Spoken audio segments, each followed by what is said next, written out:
Today, law enforcement, school administrators, and even juvenile probation officers from across the state made their way to Cullman for special training before the beginning of the school year.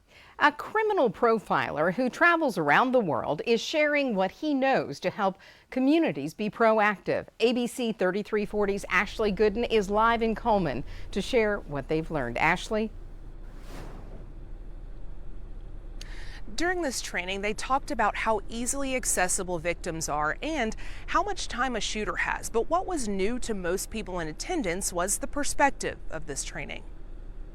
It gives you a different perspective on how to react to a school shooting, the things that you need to do to, if a shooting does happen, how you engage it, those things that helps you get into the mindset of the signs of someone that could be a potential school shooter. Every year, local law enforcement and educators undergo continuing education, training to make sure the community's greatest resource is protected. Our children are our most precious resource. Outside of active shooter training, there's training to get inside the mind of a shooter.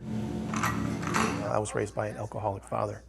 I was belittled my entire life. I know exactly what these kids are experiencing. Criminal profiler CHALMERS says it's his job to bring information to the forefront to help communities prevent mass shootings. There's things the school can do to make an investment. There's things the government can do to make an investment. If they really care, they will do it. CHALMERS interviews hundreds of kids who conduct school shootings and people who are considered serial killers. He says while recognizing the signs is important, so is early intervention, getting children help with mental health early on. We're also not helping the kids in the urban areas and the inner cities. I grew up in the inner city of Cleveland. I know what it's like to be raised in the city. I know what it's like to be poor. I know what it's like to live in dysfunction. We are not making an effort to help those kids in Chicago and Birmingham, in Cleveland and Houston. On our website, you'll find resources to help prevent juvenile homicide, as well as a list of questions to ask children who may be potentially violent. Live in Cullman, Ashley Gooden, ABC 3340 News.